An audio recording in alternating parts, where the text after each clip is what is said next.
আসসালামু আলাইকুম। আশা করছি গ্রুপে সবাই ভালো আছেন। বেশ কয়েকদিন থেকে আপনারা একটা বিষয় জানতে চাচ্ছেন। অনেক ভাই আমাকে পার্সোনালি মেসেজ করেছেন, অনেকে গ্রুপে বলেছেন যে রিবায়োমেট্রিক নিয়ে একটু কথা বলতে। কেন রিবায়োমেট্রিকটা আসছে? তা প্রথমত হচ্ছে আপনাদের জানতে হবে রিবায়োমেট্রিকটা কেন আসছে, ব্যাক আসছে, এবং অনেকে কোশ্চেন করেছেন এর বাইরে যে এটাতে কোনো প্রভাব পড়বে কিনা, আমার ভিসা পেতে দেরি হবে কিনা, বা আদার্স কিছু প্রসিডিওর আছে সেগুলোর ক্ষেত্রে কোনো প্রভাব পড়ে কিনা।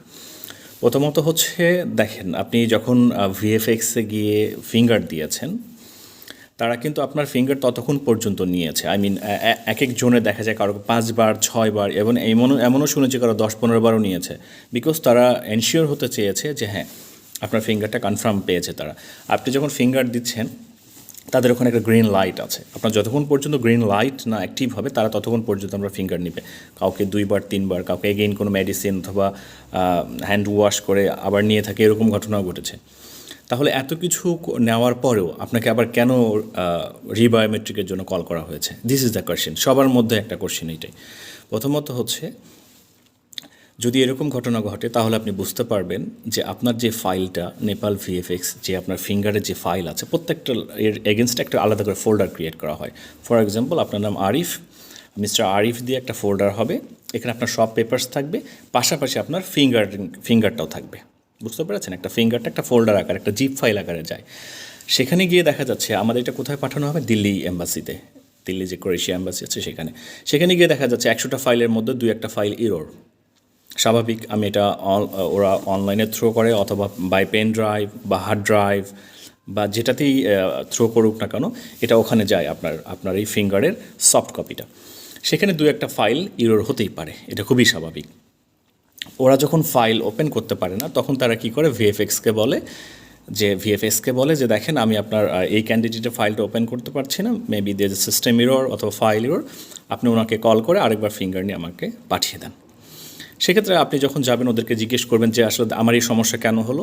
তারা আপনাকে অ্যান্সার একটাই দিবে, দেখেন, আমাকে অ্যাম্বাসি থেকে বলেছে আপনার রিবায়োমেট্রিক করানোর জন্য, এই জন্য আমরা করছি। এর বাইরে কোনো উত্তর দেবে না, because this is their fault, this is not your fault.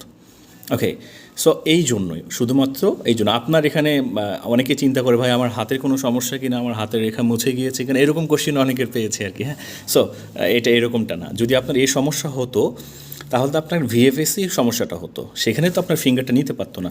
আপনার এরকম না যে আপনার ফিঙ্গার তারা সম্পূর্ণ না করে আপনাকে ছেড়ে দিয়েছে, এই জন্য আপনার ব্যাক এসেছে, না। ব্যাপারটা হচ্ছে তারা ডাটা লস করেছে, they lost their data, that's why they are calling again for your rebiometric. This is the simple math. Okay, এখন এটা আসে যে এটার ক্ষেত্রে আপনার কোনো প্রভাব পড়বে কি না।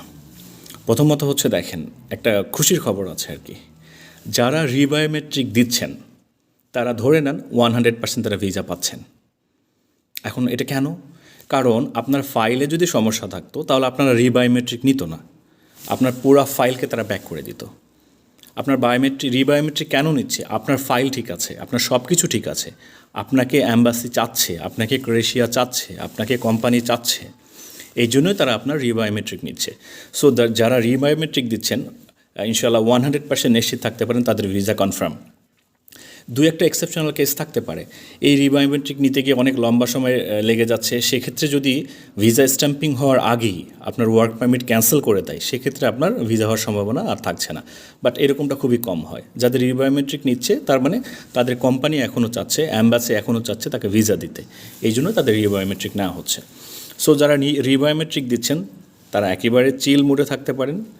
সব কিছু যদি ঠিক থাকে, আল্লাহ চাইলে আপনার ভিসা কনফার্ম 100%। সো এটা একটা ব্যাপার।